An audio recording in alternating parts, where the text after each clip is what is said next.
nggak ada yang menjamin untuk bisa kamu sukses ketika kamu sampai di LA. If you want to preserve your music, start from your local scene. Ya, Kan Ratu Pamulang yuk. Pamulang Queen.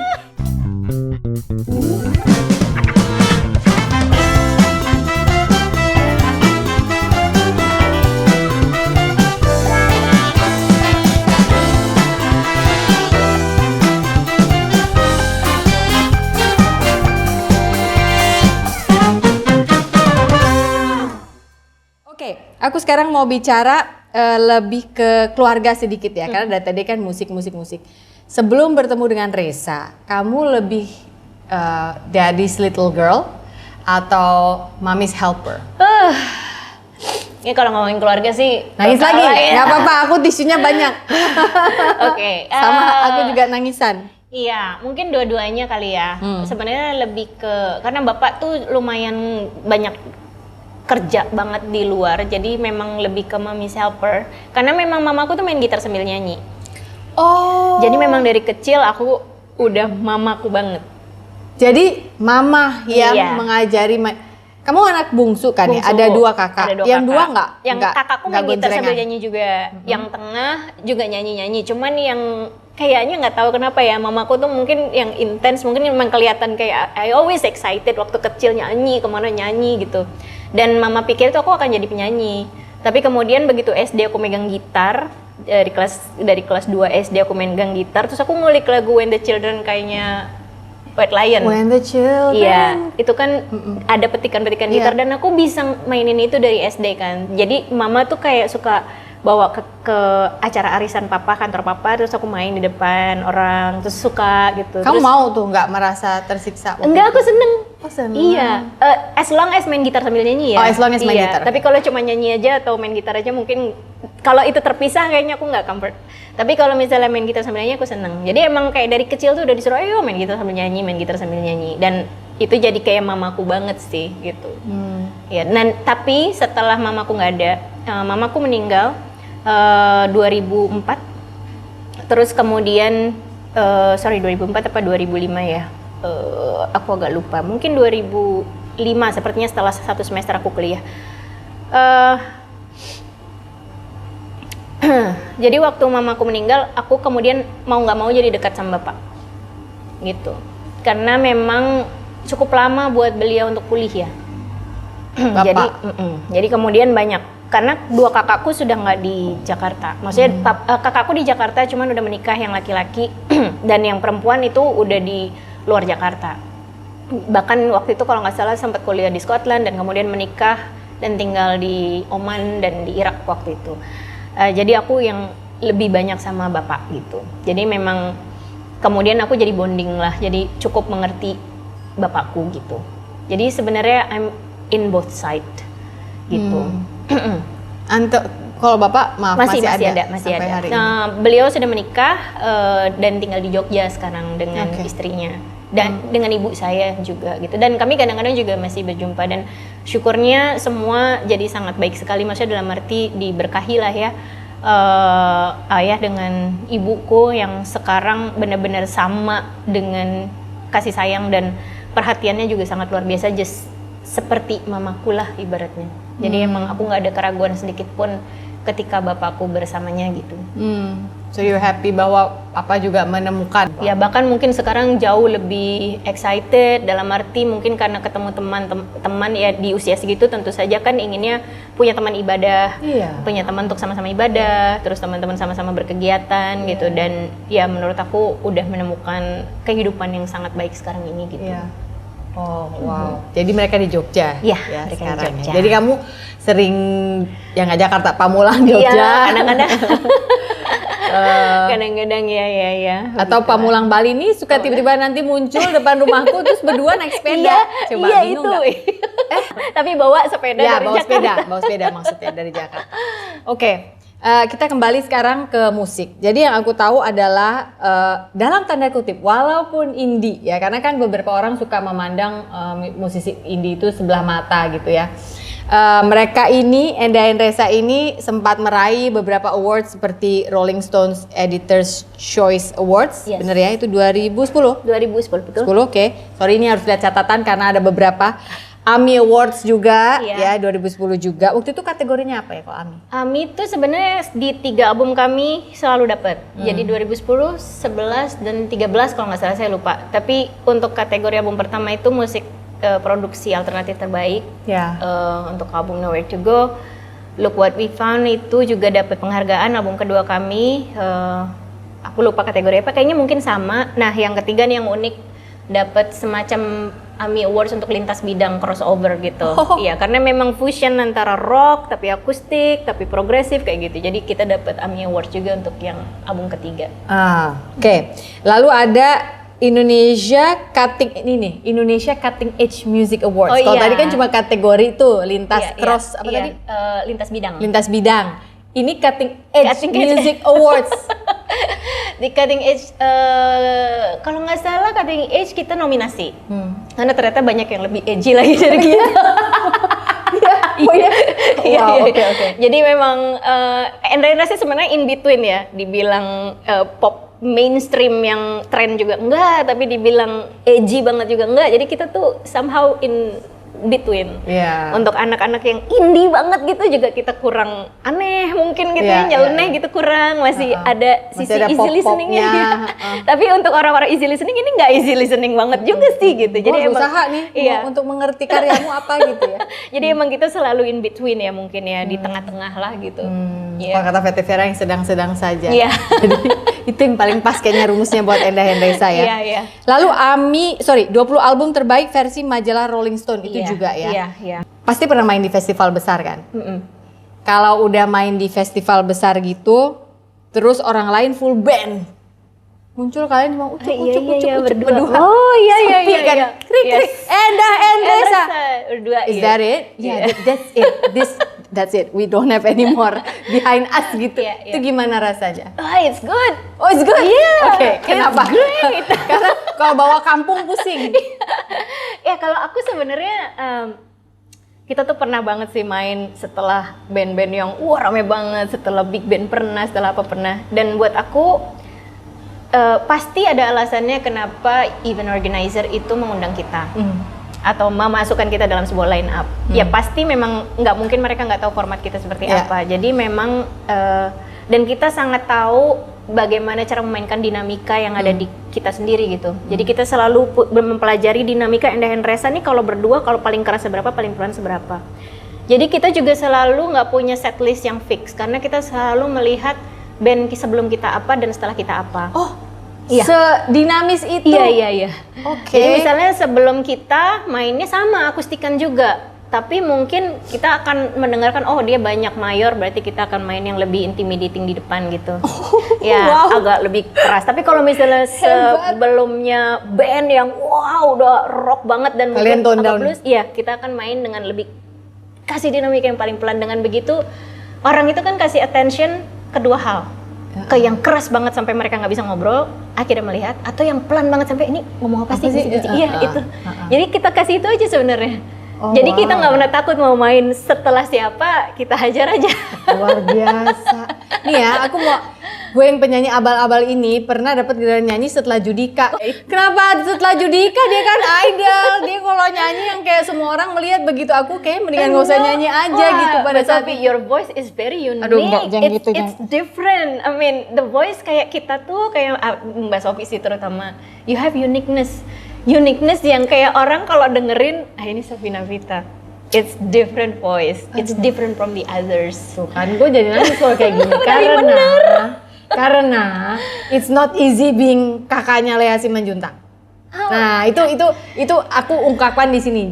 Juga pernah tuh aku ungkapkan di mana-mana because gini, I adore my sister. Dia kalau nyanyi tuh yang kayak gitu, sampai ya nggak usah orang lain, gue sendiri aja bisa kayak gitu ya. And then I'm like, okay, you have no business singing. Nggak usah nyanyi deh, nggak usah. Walaupun kerinduan aku bermusik itu besar gitu, tapi yang kayak just stay in your lane gitu. But you are a very good storyteller. Dan itu yang dibutuhkan sama semua penyanyi atau singer or vokalis mungkin. Mungkin ada perbedaan. untuk suara-suara, aku sendiri juga gitu ya, misalnya aku nyanyi setelah Dira Sugandi gitu, wah gitu, kayak gimana gitu. Punten, Neng Dira punten, soalnya luar biasa edun ya kan, suaranya kayak teh. ngeri banget, menggelegar. I have no power dan suara dengan tone seperti itu, so Iya. tapi mungkin Mbak Sophie, your voice is unique dan punya getaran sendiri ketika nyanyi, and you are a very good storyteller. Thank you. Jadi ketika menyampaikan sesuatu pas, proporsinya tuh pas. Jadi mungkin ada orang-orang yang ketika dengerin musik tuh kayak tapi kalau denger suara Mbak Sophie like my God, ya udah gitu. Dan kesan itu sebenarnya yang dibutuhkan. Isin lo aku digituin. Bener, tapi bener somehow kalau mendengarkan suara penyanyi-penyanyi yang di voice stick itu mungkin banyak ya.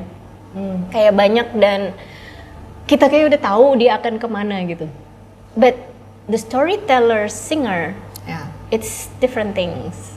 Apalagi yang unik, itu udah berbeda lagi. And that kind of voice yang, nah aku kadang-kadang justru attach dengan penyanyi-penyanyi yang seperti itu. Because it's different. Mau nyanyi lagu yang gimana pun akan terdengar berbeda. Because the tone quality dan the way they sing it's udah di luar dari yang kebiasaan. Jadi selalu come up with something new. Percaya nggak? Aku bertahun-tahun berjuang insecurity itu karena suara sendiri. Bener-bener kayak ini abis ini aja aku harus ngedit sendiri ya bareng sama Dika gitu ya, on our team. Itu tuh sebenarnya perlu waktu bertahun-tahun for me to accept my own voice, karena mungkin ya itu ya, kalau dari kecil kita dikelilingi oleh orang-orang yang mungkin lo nggak usah bunyi aja, lo nggak usah nyanyi, itu tuh it's part of my insecurity. But okay, that will be another episode. Harus ada orang lain yang wawancara gue. Itu emang Mas Pongki berarti emang paling tepat lah itu. Apalagi yang duet Mbak Sophie sama Mas Pongki. It's like aku ketika itu rilis aja awal aku listen to it like every time karena I mean I love your voice. As simple as because I love it, not because karena yang wah belting atau yang rip head voice di tengah-tengah mana. It's not about that, but the way you deliver the music, it's different, just different, and I love it. Boleh nggak dia 2 episode aja? dia bagian dari healing journey aku kayak. Kalau denger dia nyanyi Love Someone bisa nangis. Iya ya. Iya, nanti aja dengerin. Oke.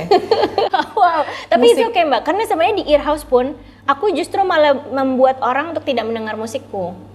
Tapi apanya? It's not for my fans basically. Jadi kalau ada yang bilang, oh ini fans-fans Enda Endresa ngumpul di Earhouse, enggak. Aku tuh lebih suka dengan itu kegiatan Earhouse Songwriting Club, dan kamu bikin apa, karyamu mana, be yourself. Jangan dengerin Enda Endresa aja, dengerin yang lainnya, dengerin Pongki Barata, dengerin misalnya Indra Lesmana, atau dengerin Eros Chandra, semuanya harus dengerin. Karena menurut aku, if we stuck with one artist or one songwriter or one band, and we somehow become them. Tapi yang paling penting dalam proses bermusik, to discover ourselves, to be honest with ourselves. Dan ketika kita nyanyi dengan cara kita sendiri, I mean the way we are, it means like we embrace ourselves. Ya, kita akan menerima semua karakter dan semua apa yang kita lakukan gitu. Kayak misalnya aku juga bikin lagu tuh sebenarnya akhirnya mengakui bahwa aku nggak bisa bikin yang riff yang gimana gitu. That's why I write my own songs and I sing it yang sebisaku gitu. Lebih karena sebisaku gitu. Karena ya itu yang aku bisa. Dan aku comfort with that gitu. Dan kebetulan ketemu Resa yang dia tahu gimana caranya supaya aku mengolahnya dengan baik dan nyanyiin dengan baik gitu. Oke, I have one last questioning. Sebenarnya ini mungkin sedikit personal, you can choose to answer or not. Berhubung kita tinggal Aku jadi deg-degan. Berhubung kita tinggal di negara Kepulauan. Oke. Iya kan, orang Indonesia Iya. katanya ramah tamah, tapi pada dasarnya menurut aku juga ramah tamah sama kepo itu sedikit tipis ya perbedaannya. Kadang-kadang when we come to people and ask like stuff like, ini udah lama pacaran, kapan nikahnya? Udah nikah, kok sampai sekarang masih belum punya momongan, emang nggak pengen ya? Iya. Can I ask you about that? Iya. Aku dan Mas Resa setahun lalu, atau mungkin setahun lalu tuh dalam arti tahun kemarin ya, kami memutuskan untuk tidak punya anak. Karena Sudah diputuskan. Karena kita tahun ini aku menginjak 40. Dan aku merasa secara mentally dan secara kesehatan sepertinya di usia 40 untuk punya anak pertama itu risikonya banyak. Dan I'm not the person yang kayak bisa nurturing. Aku tahu banget aku slow drive banget orangnya gitu ya, terlalu banyak kegiatan, dan secara mental aku menyadari bahwa sepertinya ini bukan masalah siap atau nggak siap, tapi masalah keinginan atau tidak gitu. Dan aku juga sudah ngobrol sama Reza, dan Reza pun juga punya pendapat yang sama. Jadi kami memutuskan untuk tidak. Dan aku pun juga sudah pernah bilang ke orang tuaku gitu. Dan orang tuaku juga nggak apa-apa. Untungnya juga orang tuanya Mas Reza juga bisa memahami, dalam artian ya nggak apa-apa. Kekhawatiran mereka ternyata, orang-orang yang bertanya ini, terutama misalnya orang tua, mereka tuh takut kita nggak bahagia. Jadi bapakku tuh waktu aku bilang, aku tuh khawatir kamu nggak bahagia Dok kalau nggak punya anak gitu. Karena mungkin orang-orang pada umumnya mereka merasakan kebahagiaan ketika mereka punya anak gitu. Jadi itu adalah perasaan, tentu saja itu adalah perasaan yang indah banget. Cuman memang karena kita sudah berusaha, ya mungkin dibilang usaha juga mungkin bisa menilai juga mungkin kita juga kurang usaha atau gimana gitu ya. Tapi sepertinya kita bahagia-bahagia aja dengan apa yang kita jalani gitu. Jadi memang untuk kebaikan aku dan Reza juga, dan juga mengingat tanggung jawab yang kami punya, dan hal-hal kegiatan-kegiatan yang sejauh ini dari hal yang tadinya hobi jadi kemudian berubah jadi tanggung jawab yang besar, itu kami memutuskan untuk tidak, karena menurut aku kasih sayang itu untuk saat ini bisa kami spread ke siapapun gitu. Kami bisa memberikan keberkahan ataupun kami bisa memberikan perhatian kami mungkin udah bisa di luar dari keluarga inti, maksudnya dalam arti aku dan Mas Reza aja, tapi bisa ke orang-orang sekitar kita yang ngebutuhin gitu. Jadi kalau buat aku kayaknya kita memutuskan untuk itu sih, dan mungkin bukan keputusan yang mudah, tapi gak kembali lagi, it's a realistic. Kalau misalnya dibilang ini keputusan berdasarkan apa? Berdasarkan realistis gitu.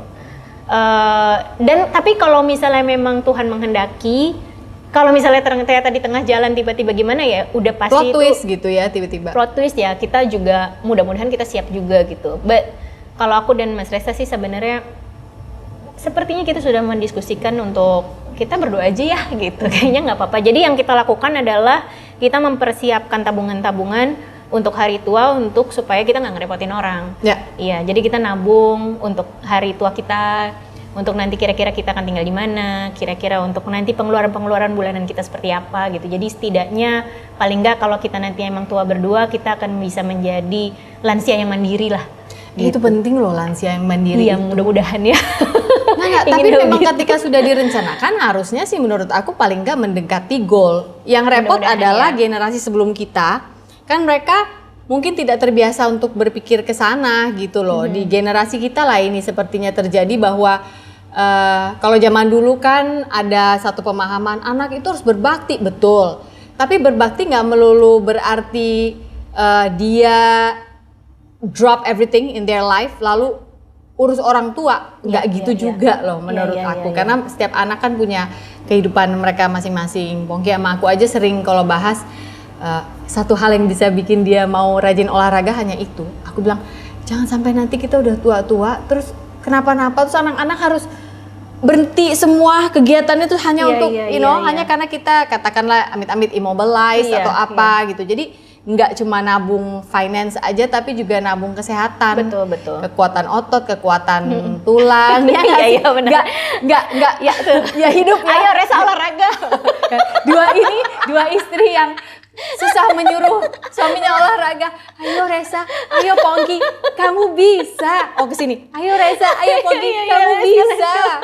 Memperkuat otot dan memperkuat tulang biar balance. Kan banyak kan cerita-cerita yang orang kalau udah tua yang jatuh lah apalah jangan. Mudah-mudahan gitu ya. Iya. Oke, the closest plan for Enda and Reza di tahun ini apa?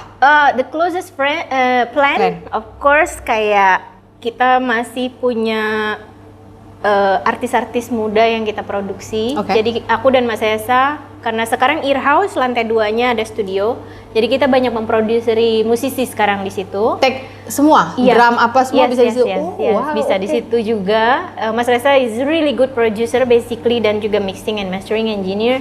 Jadi ya semuanya ya. palu gada lah dia. Jadi memang akhirnya kita banyak ngerjain produksi musisi baru. Terus kemudian juga aku sedang mempersiapkan album ke-6. Entah tahun ini atau tahun depan, tapi sebenarnya Aku tuh Enda Widya Stuti sorry, atau aku dan Mas Resa. Oke. Tapi Mas Resa tuh mengencourage aku untuk bikin solo album. Jadi mungkin akan dikerjakan juga. Produsernya tetap Mas Resa. Cuman aku juga masih mikir kira-kira konsepnya gimana. Tapi ini tumben-tumbenan di seluruh perjalanan sejarah ini aku nggak pernah di-encourage dia untuk bikin solo album. Baru sekarang aku nggak tahu kenapa dia tiba-tiba pengen, supaya mungkin kayaknya alasan mudahnya supaya aku manggung terus dia bisa mixing dengan tenang kayaknya sih itu. aku berangkat ya. 3 kota. Oke, bye. Terus dia kembali mixing. Nah, maksudnya karena selama ini aku suka geret-geret, ayo kita latihan, ayo kita ini. Dia seru mixing sendiri. Jadi kayaknya mungkin aku mungkin juga akan mempersiapkan solo album meskipun aku nggak tahu kayak apa. Tapi Resa tuh katanya dia udah punya bayangannya nanti akan kayak gini. Well ya nanti akan Gini tuh kita apa lihat. lebih kasih kita bocoran? Lebih akustikan atau kamu akan keluarkan skill power overdrive? I don't know, but maybe the darker side of mine. Iya. Oh. Iya, jadi mungkin kalau di Enda Rasa kan emang light, very lovely. Nah, ini mungkin kata dia kamu kayaknya di sini adalah tempat untuk oke, silakan yang gelap-gelap. Tumpahkan di sini. Tumpahkan gitu. aja nggak apa-apa gitu. Tapi mungkin nggak lama hanya untuk sekedar ngisi gap album aja sih. Oke. Iya. Dan Oke. untuk refreshing karena sebenarnya albumnya sudah selesai sejak lama, hanya masih banyak perintilan yang perlu diberesin. Luar biasa.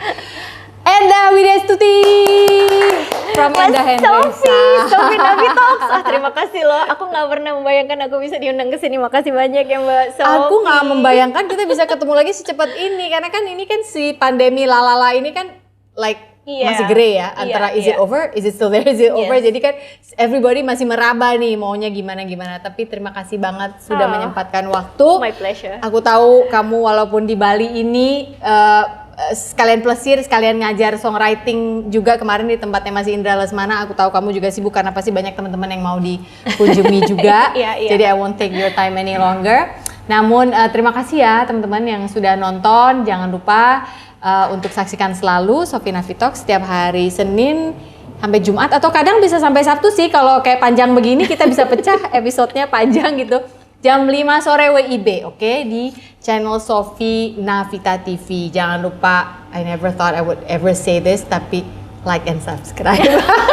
Like and subscribe, guys. Yes, like and subscribe. Jangan lupa ya, hari ini bukan hari yang baik untuk menyerah. Katakan itu setiap hari. You are loved. Boleh ngebor lagi, Mas?